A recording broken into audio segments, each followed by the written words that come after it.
Hello and welcome to Rewire Your Attachment Style. This is Maya Diamond and I'm here today with another couple that I'm so excited to chat with. So what I'd love to do is just start with how the two of you met. Whoever would like to answer that. We met online. We met on OkCupid. Wonderful. And do you remember what your matching percentage was? We do, because we love to brag about it. It's 97. Nice. Awesome. Yeah, I really believe in that matching algorithm. So yeah. Well, for us, I answered a lot of questions. Yeah. I didn't answer as many questions for sure, but we matched on the ones we did. Yeah. Nice. And who wrote the first message? I think you did. Yeah, I'm pretty positive you did. We've debated about this, but I think it was Jeff. And what did he say? What did you say? You know, I think at that point I had done enough of it. I basically just said, "Hey," and I put a fair amount of work into my profile, and so there wasn't much more to say than that, and I didn't want to get into a big email exchange. And Kit was heading off to Indonesia, the day that I wrote to her, and she said, "Well, I'm off." Oh wow! Months. That was attractive. Yeah, so. Which of course, hi, I'm out of here. Of course, every man is like, "Oh, really?" Yeah. So then, did you guys keep corresponding while you were away? Nope. No. But as soon as I got back, I think I said I was gone for a month, and I think Jeff reached out sooner after I was back. And you reached out to me when you got back. Oh, I did. Okay, I reached out to you, and then funny, he said, "Well, let's meet up, let's get coffee or a drink or something." And I literally had been back a day or two, and I'd spent this long plane trip and gotten a cold. And the last thing I wanted to do was go sit in a bar. I just felt like And when I answered his ad, he was in San Diego, but now he was a half a mile away. And I just said, "Oh, just come over." You Googled me. Wow. I know. I broke all the rules. I shouldn't have done it. I know, but I did Google him, and he didn't look like a psycho killer. He was a professor, and so I just threw caution to the wind. I don't recommend that, but it worked. Yeah. And he came over, and we totally hit it off. And when I got, we had kind of a fun evening together. And at the end of the evening, I said, "There's no way I'm making out with you because you have a cold." And so you could forget about that. And she went, "Ooh." I did not want to kiss you. No, I was all snotty. And, but that kind of, it was sweet. It was a barrier. Yeah. So you guys just had a nice evening chatting away. We chatted for easily a couple hours. We were blah, blah, blah. We had so much in common. Wow. 7% match. We just chatted. And he looked like his profile picture. So I think we both looked like our profile picture. So that was, we opened the door. That was a huge plus. Then we just chatted away. Yeah, we had a ton in common. And how long ago was that?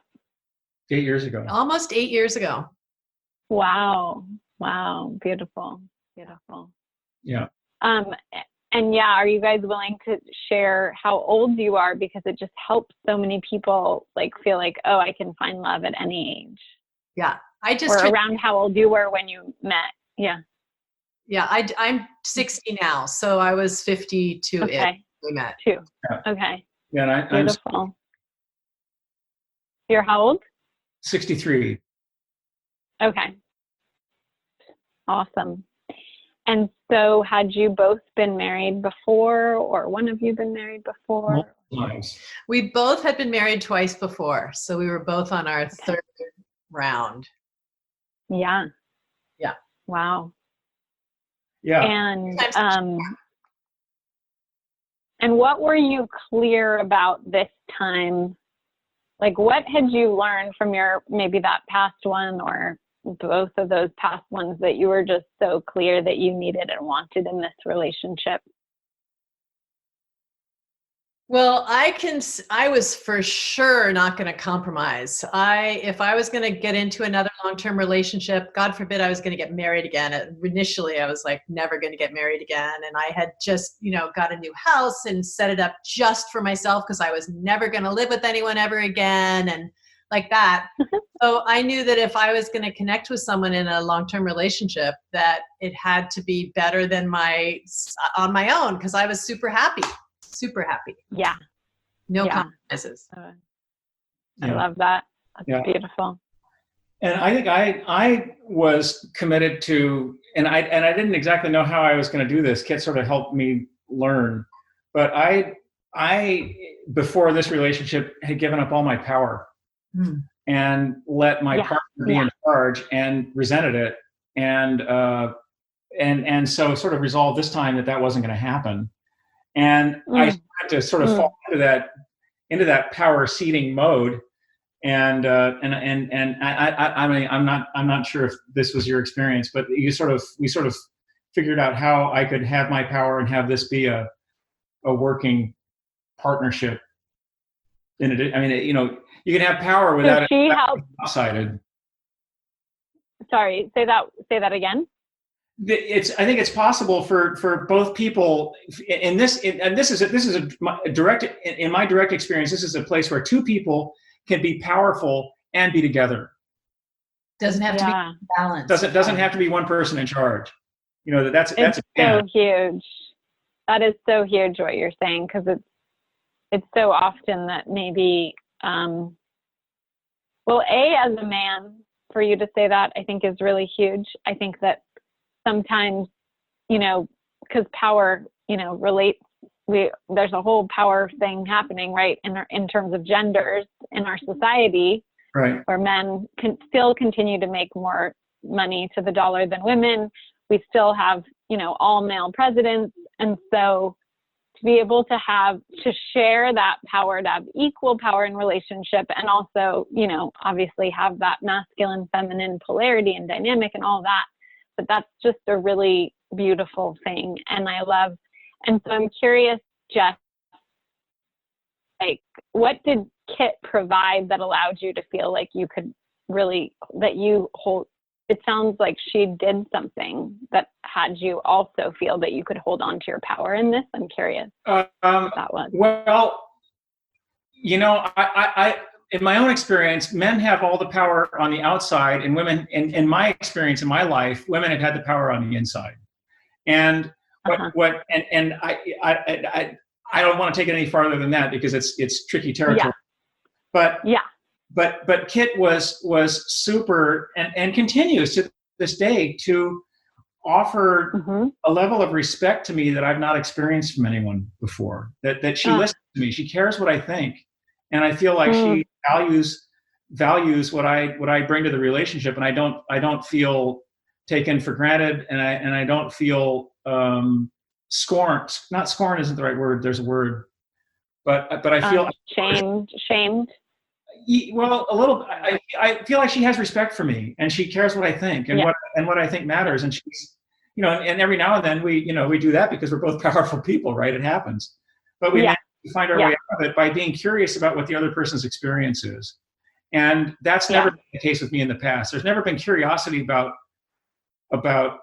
from me or for me, actually. I mean, I'm guilty of it, but I've learned in this context to. When I can be open up and think, well, okay, I got my experience, but really, what's it like for you? Yeah. When that happens, that curiosity everything melts. Mm-hmm. Yeah. Huge. Beautiful. And so, Kit, I'm curious, in terms of that respect that you're able to, and this is cool because this is a theme that I'm seeing with the couples that I'm interviewing, is respect, which is, so I'm curious, do you feel like that respect that you are able to give him in such a consistent way, I'm curious how that evolved inside of you. Do you feel like you've always been that way, or like what created that inside of you? Or do you feel like that's something you really learned? And if so, how did you learn it? Wow.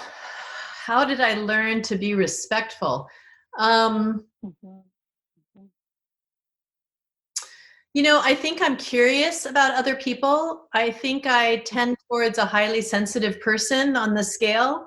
And so Yeah. I'm tuned in and I'm intuitive.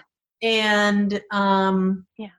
so I recognize when somebody, I hate to say worthy of respect, because I would like to believe that all of us are worthy of respect fundamentally. But as far as choosing a partner, you want that person to actually present respectfully as well. So I assume positive intent. I assume that, and continue to wait to be proven wrong, and I haven't been. I can say that Jeff's ability to create space for me in the relationship, which I had struggled with before, make room for me as a powerful person. I also feel respected. We're just two big people in the world who create space for one another. And so we do definitely bump into each other when we step into the same space. But if we can... Like the kitchen? Like the kitchen, yeah. Things play out in the kitchen, for sure. Okay. I'm interested in these spots, too. Like, oh, here we are in the kitchen again. Yeah. Honey, you need more salt there. Yeah. The hell I do. When you're cooking, you call the salt. Yeah. Anyway. Right. Okay. We'll go into that in a second. Okay. So now I'm curious. I love what you said about that. Just like assuming positive intent. That's so huge. That brings me curiosity around your childhood relationships. I'm curious, what was your relationship like with your father growing up, Kit? Oh, that's so interesting that you ask, Maya. I had a challenging relationship with my dad. I didn't feel seen or respected. It actually translates to a huge issue for me in relationship. It's it's an absolute button for me. I need to be seen. I need to be respected. I need to have space. And I had to learn that in my relationships. It was a learning opportunity. I got better. I got closer. But now I finally landed it. And that's why I felt like I'd rather be by myself than to compromise that again. So. Yeah. Yeah. And so,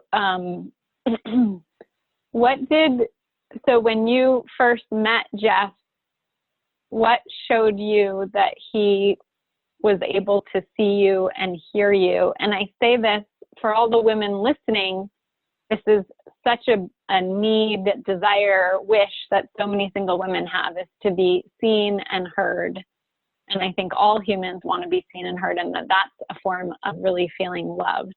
I'm curious, what cues showed you that you felt that way with him? Yeah, I'm totally clear on this. I mean, when you date, you get it really quickly. Men either ask about you, they're either curious about you and create space in those initial conversations, or they don't.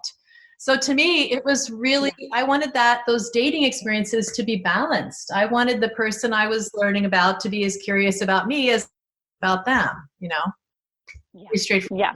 Yeah. I remember some dating advice I got, it's better to be interested than interesting. Yeah. Yeah. Seriously. That's beautiful. Yeah. Love that. So true.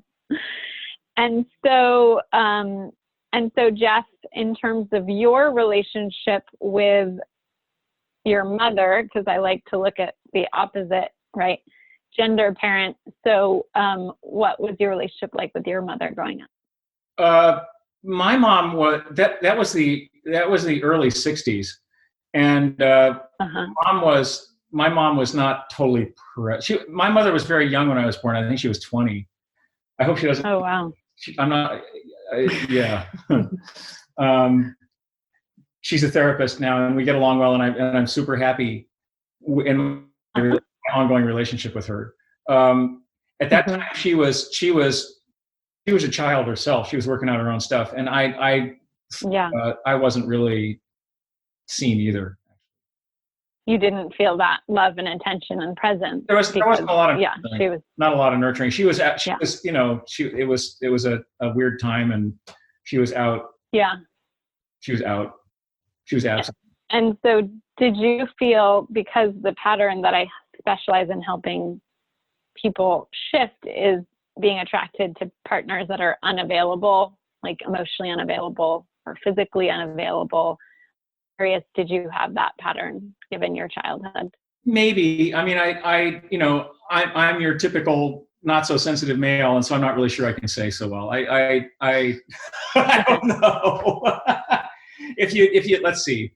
So when pressed for an answer, he said, Yeah. I mean, kid was super present. Sometimes more present than I want her to be. Sometimes, give me a little, just back off here. Don't. She is intuitive and she's very smart, and she often knows what I'm thinking, and she more often thinks she knows what I'm thinking when she doesn't.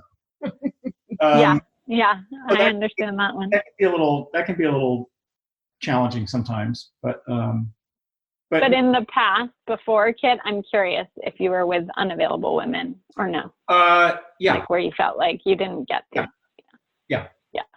Yeah.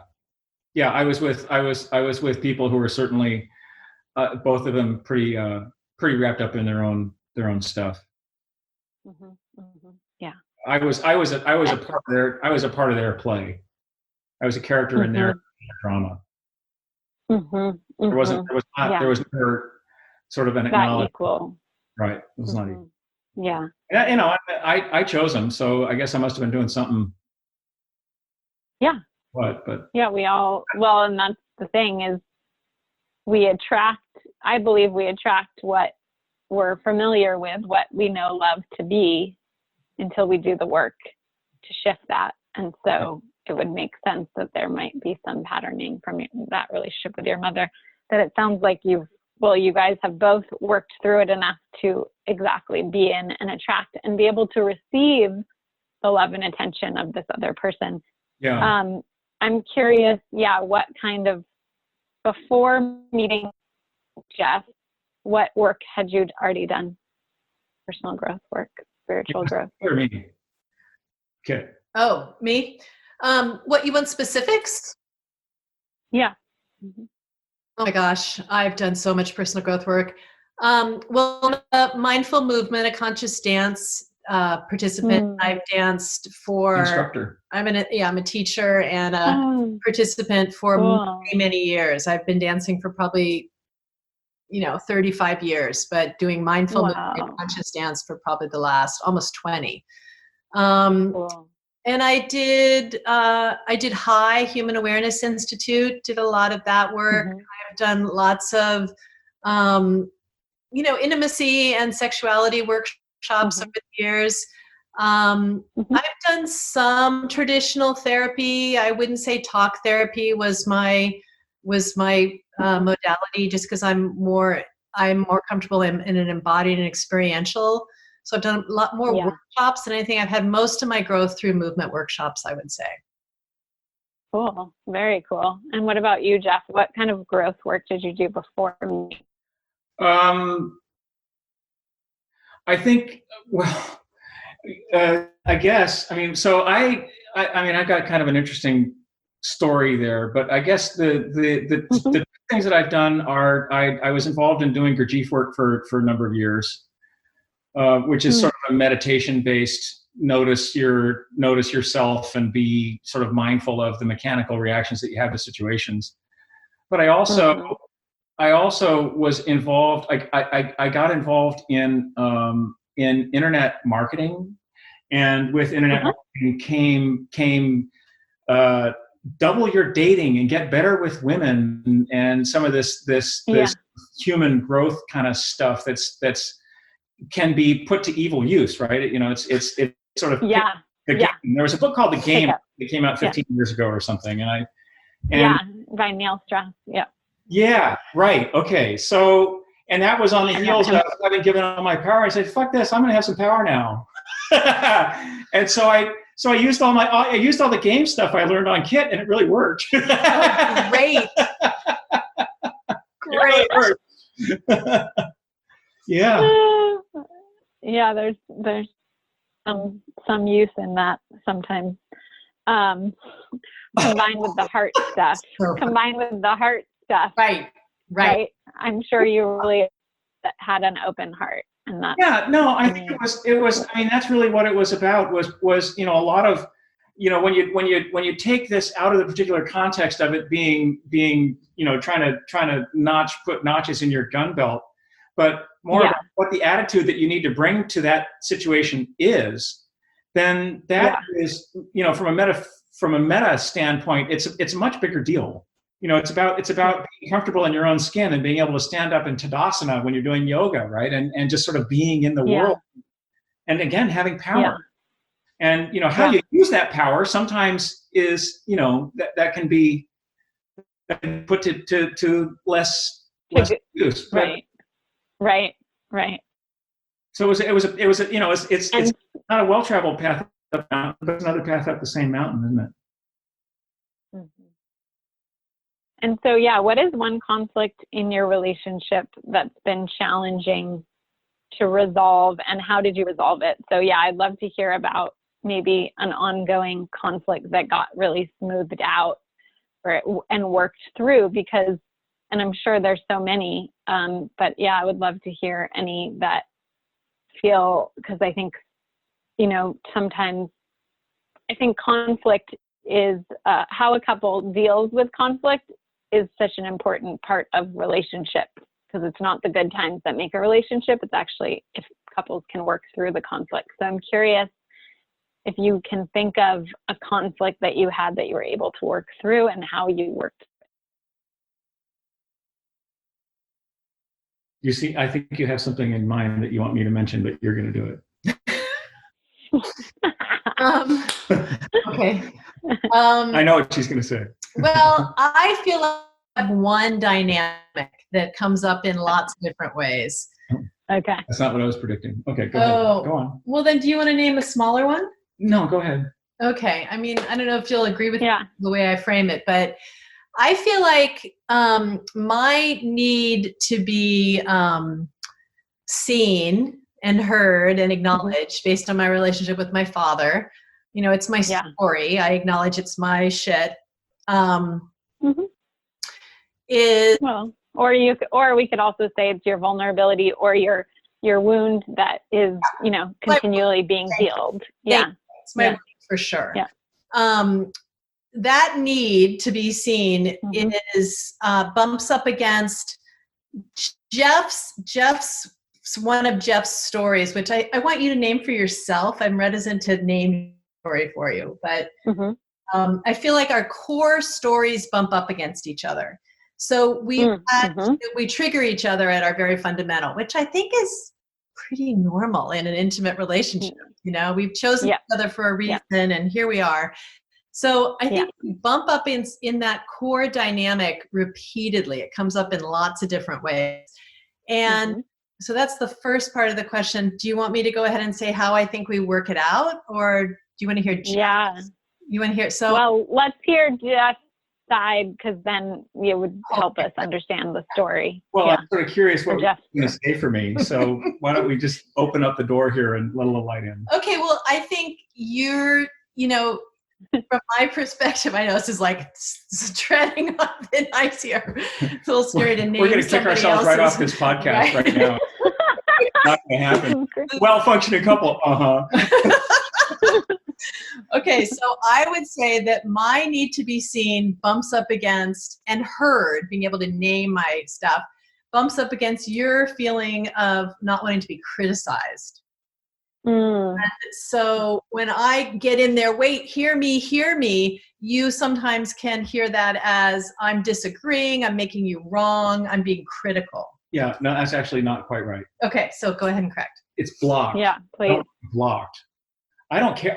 Criticism doesn't, I've been saying this to you forever, sweetie. See, we haven't worked it through completely, obviously. I don't receive it as criticism. So how do you, so what is going on for you, Jeff? Often just don't want to be blocked. I know what the hell I want. I'm on a path, and get out of my way. It's not criticism. It's opposition. Opposition. And I'm feeling like it has nothing to do with you. It's not about opposing you. I just want to be seen in my own perspective. So to be seen in the way. It's like, well, there you are in my way. I see you. Okay. So there we are. So it sounds like there's So it sounds like there's a way that there's moments where Kit wants to be seen, and there's moments where maybe Jeff wants to move forward and not give that, and so has that kind of moving forward energy.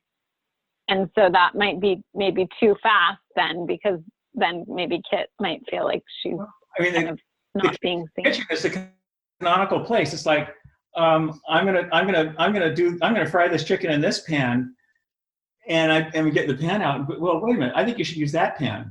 Well, hang on. I'm frying the chicken. Right. And I just want to offer my perspective and have my perspective which be I could give considered. a shit about. I just want to fry my chicken. Right. Okay, this is good to have the example. This helps me a ton understand. So what's he's happening. on his path making his chicken. He just wants to plow, go forward making the chicken, and I'm in there. Well, okay. Perspective. How about consider this? I just want to be, offer something. Situation. Well, you cook the chicken. Right. And he's not into my perspective. He just wants to have this project and move forward. Got it. Yeah. Yeah. It feels, that definitely is very interesting from the masculine feminine perspective, I have to say, because it's like the masculine likes to be focused and clear on their purpose and move forward and sometimes doesn't like to be distracted at all. Right. And the feminine can really want to do things together in a union kind of way. So yeah, it definitely feels like there's that going on a little bit. And also just the energy, it's like the way we act, the way we are in the world is a certain way. And so Jeff has that kind of really kind of fiery way, it sounds like, in certain ways. Oh yeah, he's way fiery. And maybe Kit's a little more collaborative than I am. Yeah, I think that's definitely true. And I don't want to be collaborated with sometimes. Right. I think that's interesting to frame it that way, Maya. We haven't really considered it that way. Are we going to do I pay you for this session? I know. Thank you. Super helpful. No, you guys are, it's a win-win. Love it.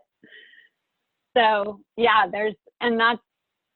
so that's an interesting thing, which is the moments in relationship when one person really wants to be collaborative and one person doesn't. And I'm sure that comes up in lots of relationships. So, and I do think probably, the most important thing is that more times than not, there's that collaborative energy. Yeah. Because otherwise it's hard to really be a team in the world. Yeah. Well, yeah. So, but it sounds like it comes up a lot in the kitchen. It comes up a lot in the kitchen. It does. Yeah. Cool. Well, I hope framing that way can be collaborative and helpful for navigating that. Yeah. So I'd love to hear maybe a smaller or bigger conflict that you feel like has been. And it could be even like a moment of like someone gets triggered and then how you work with that or anything like that. Harbor? Is that too big a story? That's a big story. I feel like all our triggering comes back to that issue. We really get along well. So we don't along well. A lot of little things. It's really, I feel like all our little triggerings come back to what we just referred to. I mean, one that I feel super fortunate about is that one or the other of us does get triggered, or your trigger sets off my trigger. Fuck me, no, fuck you, or something. But we come back to our senses pretty quickly, and so I think that there's been a lot of generosity of spirit in this relationship. There's a recognition that what I'm experiencing right now as an emotional response to whatever's going on is simply an emotional response to whatever's going on, and there's not a big damn story around it. Yeah, I agree. That I didn't attach to, and so we're able to step out of that pretty rapidly. Yeah, the rebound. And that's probably our attachment style. We don't have a lot of drama. We have, we do have blow-ups, and then we sort of go to our separate rooms and calm down. And then we come back. We're really, the healing part happens pretty quickly. We're good. We're adept at that. We're very good at that. And I think that is so huge. Is, we don't think the other person is inherently evil. We trust each other. Yeah. Right. And so, yeah, that was a question that I'm really curious about. So just because I love getting into the fine details. So when you feel triggered, what do you do? What is your personal process around that? Yeah. So I did think of, while we were talking, I thought of a small part that's a part of the bigger one, is interrupting. We both have, we both are excitable and we both are powerful. We both have a lot to say, and we can step on each other in conversation. And so interrupting is something we both do. We both get triggered, but we're both familiar with it because we do it to each other. We're on both ends of it. Right. You say that. Thank you. Yeah, we're working all sorts of shit through here. Love it. So when I feel interrupted, it totally pushes old buttons for me, and I retreat. I get smaller and retreat. And that's how I respond. Okay. And then what do you do?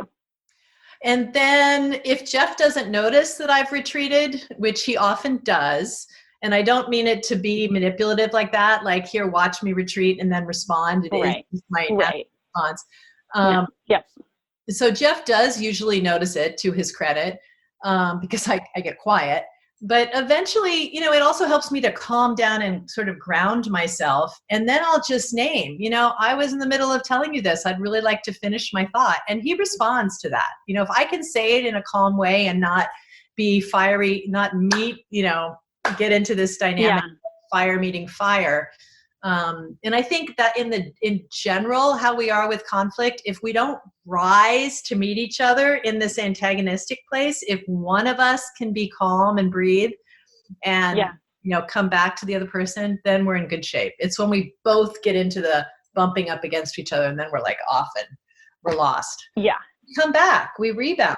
Make up sex. Oh, did I say that? Make up sex is helpful for sure. Yeah. Love it. So, cool. So, and Jeff, when you get triggered, and that was so well articulated, Kit, thank you so much. And I loved the way you articulated how you tell him that what you said was so articulate in terms of how you tell him that you feel like you weren't heard, but just not blaming, but just kind and calm. And then, Jeff, I'm curious, when you get triggered, what happens for you? What happens in your body? And how do you deal with it when you're triggered? How do you come back? I typically have, what I'm endeavoring to do is to take that tightness that happens sort of right in here and use that as a chime to wake up and say, oh, look, you're triggered, dude. And have that be a moment where I can come to my senses. More frequently, what happens is either one of two things. Either I get more animated and try to make my point. My voice gets a little louder, and I get a little bigger, or I bolt. And those are my two patterns. If I bolt, then I don't know. Either way, we're I'm out of my mind for an hour or so. It takes a while for me to sort of come back, and in those times where it really falls apart and Kit gets triggered too, then it can take a minute. But I think that at some point we both have at some point the humor returns, and when the humor is back and you can see the comedy in all of it, then that's helpful. That's when we know we're back. Yeah, we haven't mentioned here yet. I would say it's one of probably the biggest coping mechanism that we have of everything. And if I had one thing I would name that makes us successful as a couple, it's that we don't take ourselves too seriously and we can laugh. Yeah. Yeah. Love that. That's so huge. And I can feel that just in our interview, how much we've already laughed together. So that makes so much sense. Mm-hmm. So yeah, you guys brought up the sex thing, which is one of my favorite topics. So I'm curious. So I think, one of the biggest challenges in long-term relationship is keeping the sex and the intimacy and the passion alive. And so I'm curious, are there any practices or workshops or anything that have you had to mindfully kind of cultivate the continued spark and passion or not? Is there anything that you guys both, that's been really important around that? I'm just curious, anything around that you want to share? Because I know that can really fall away for so many couples, and sometimes we have to work to get it back. Sometimes we don't. Sometimes there's just a natural, ability to just keep it alive. Or what do you think does keep it alive if you don't mindfully do it? Want me to go? Sure. So I think a bunch of different things. For me personally, when I feel good in my own body, I feel attractive. So it's huge for me to feel grounded and healthy and strong physically, that makes me feel sexy. And then I think my feeling sexy, you should speak for yourself, but I think that makes me more attractive. Although I'm really lucky to be with someone who finds me attractive pretty much no matter what. I'm really lucky. So we haven't had, we've have a lot of passion in our relationship, both in our emotional relationship and in our physical relationship. And we have from the very beginning, and we're super lucky. And I don't think we really have to work at it a lot. I'm in menopause now, hormonally things wax and wane for sure. And so that takes some mindfulness and some graciousness on both our parts. Little tricks for me, we have separate bathrooms, and if you have the luxury and privilege of having a separate bathroom, I think keeping those some intimacies and some bodily mystery, about how we all those sort of little things. I just feel like that helps keep the mystery and keeps the totally in the something in there to sexiness. not sexiness in there, to have a little privacy, a little space that way. But I just feel Jeff's attraction. He's super demonstrative. And I feel as emotional love. He tells me he loves me first thing every single day. First thing out of his mouth every single day. Before we get out of bed. It's huge. So I never doubt his love for me, and he's a very demonstrative person. So we're naturally very, very physical with each other. And playful. Yeah. So that's a bunch of stuff. Yeah, I'm curious, Jeff, for you, that's super helpful. I think, I my second wife, 2 out of 3. Number 2 out of 3, was super sort of disgusted by the fact that all men want is to get laid. And I know that what you want, I know what you want, and it was it was this bad thing. And Kit knows what I want, and she's super generous with it, so that becomes not an issue that separates us. In fact, it pulls us together. And I think talking about the hormonal changes with menopause, I think that you're in there with me, and you're making an investment in the relationship by being so open and generous with your body, and I'm really, really grateful for that. Beautiful, so beautiful. Yeah. I love what you said, Kit, around how affectionate he is, both verbally and physically.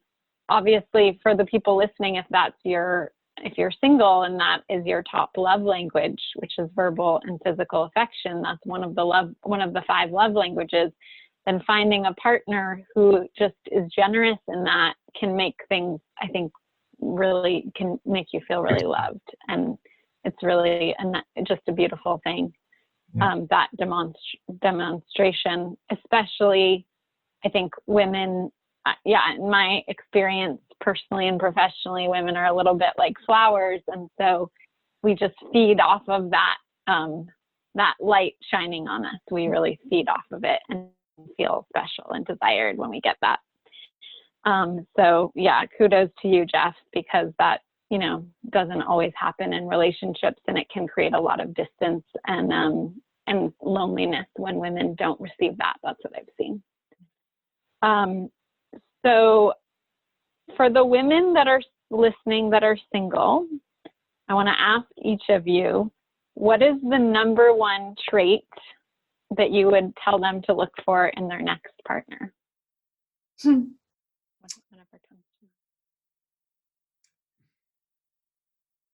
So I would say self-awareness, somebody who's done their own personal work. That would be my number one trait. So huge.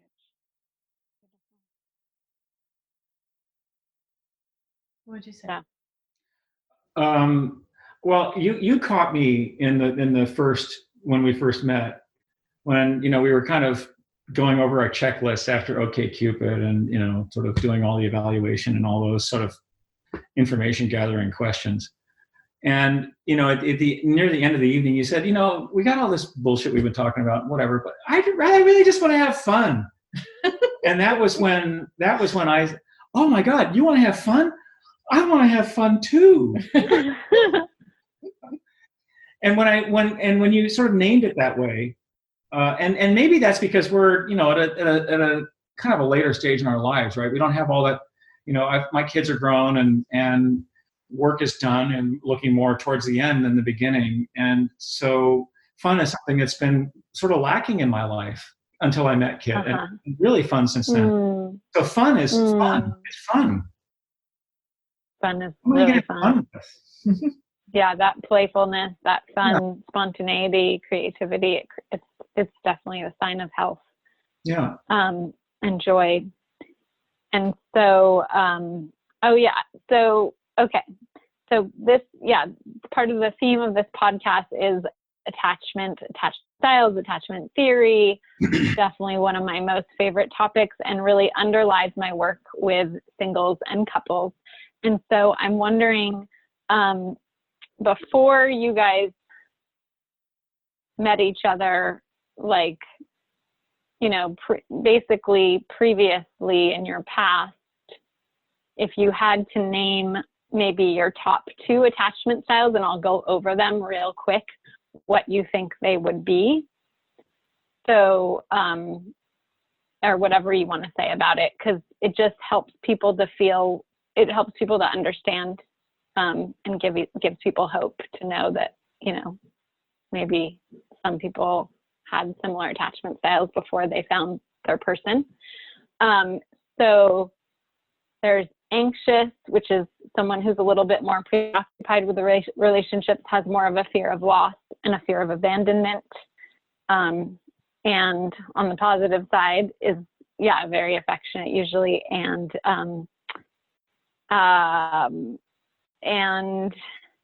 really loves relationships, loves love.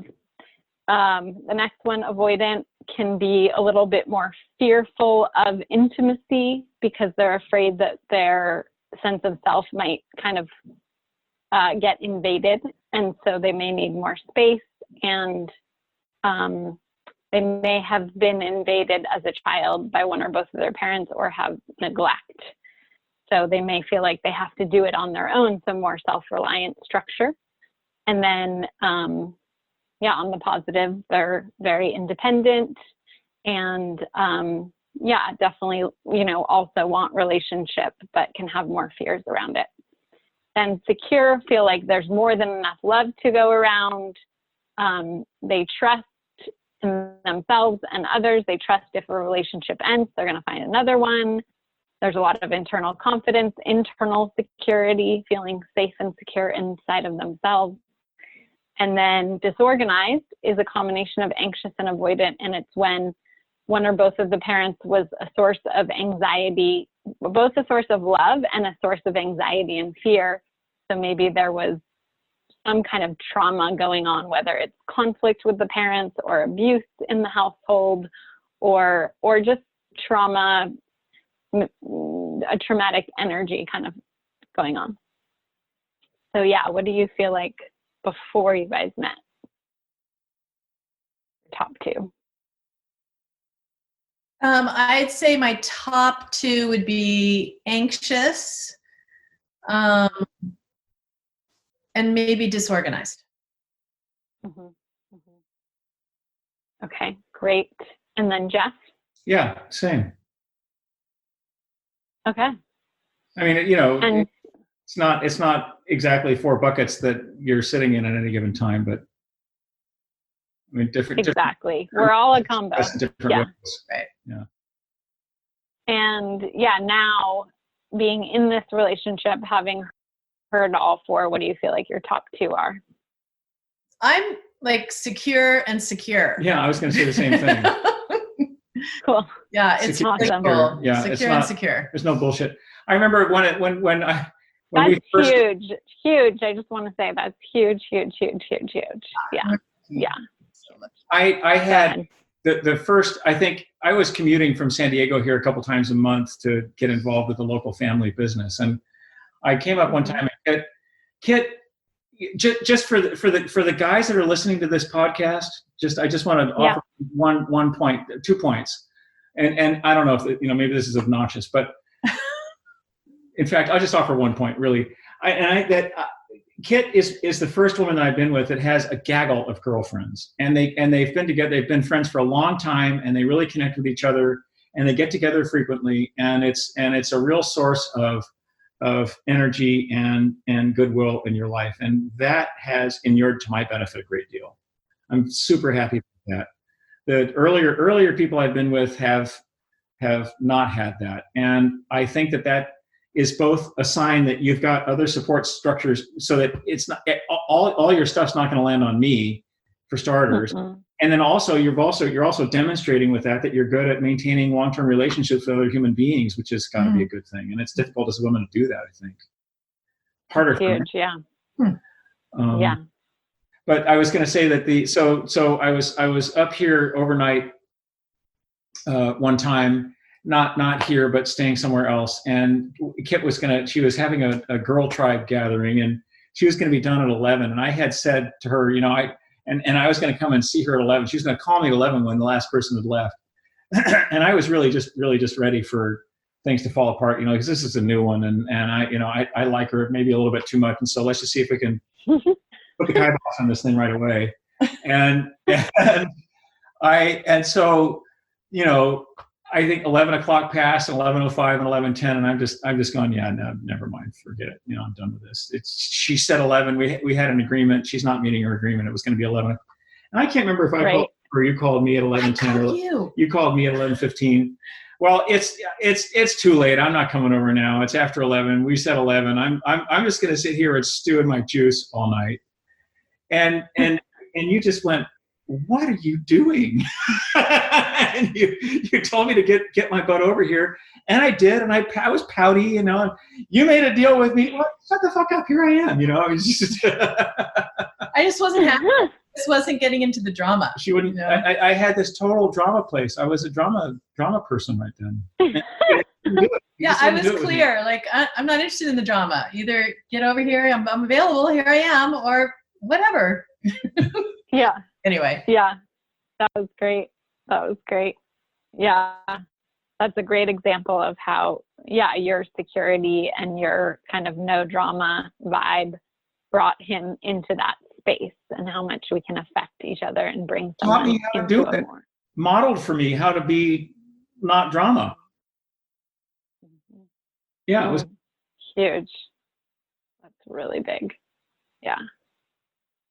So, okay, going back to the past in terms of childhood, I'm curious what was modeled to you from your parents.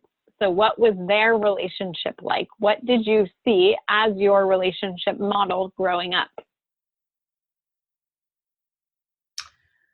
So my dad was probably an alcoholic. He was kind of a 50s businessman guy. And Mhm. so he was not emotionally available, but he looked good on paper. He was a good provider and he showed up, or at least he showed up physically. Paid the bills. Yeah. He paid the bills. Yeah. And we had a comfortable upbringing, and so he was there. So that's one thing that was modeled for me. He wasn't emotionally available, so I didn't see them, my mom and dad, I didn't see intimacy between them. I saw them sort of live parallel lives, but not really intersected lives, really. Not even as parents. Mom was really sort of the parent on a lot of levels, and dad was pretty much always on the sideline. Okay. Yep. That's really helpful. Thank you. And Jeff, what about you? My dad was the rock. He was solid and he was affectionate, and there was never in his entire life, and we had a lot of conflict, but there was never a question about whether he didn't have a great deal of love and regard for me. And Beautiful. and so that was, and mom was just kind of flighty, and dad was, I remember sort of having a feeling that, that he was more solid. He was a lot more solid than she was. Mom was sort of out flitting around, and I,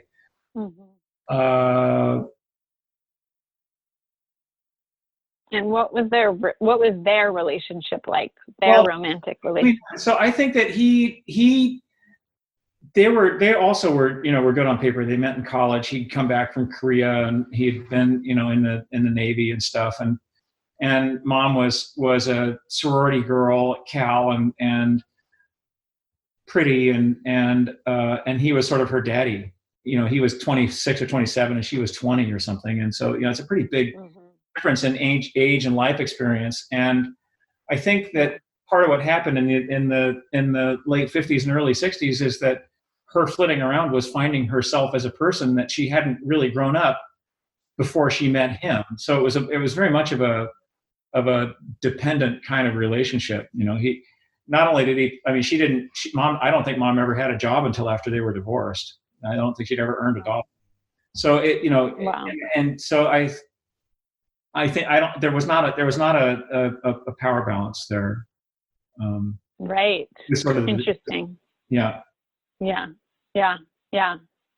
And not a lot of emotional intimacy between them? No. Yeah. No.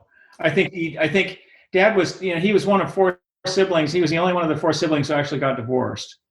And and I think that was sort of seen as a failure, and he subsequently married my stepmother, who with whom he had a much more, there was a lot more intimacy in that relationship. I mean, they very much, and they were close, and they laughed a lot together. I don't remember mom and dad laughing together. I mean, they split when I was 11, I think. So, it's a long time ago. I don't. Yeah. It's pretty vague, but they were not close. They were not close.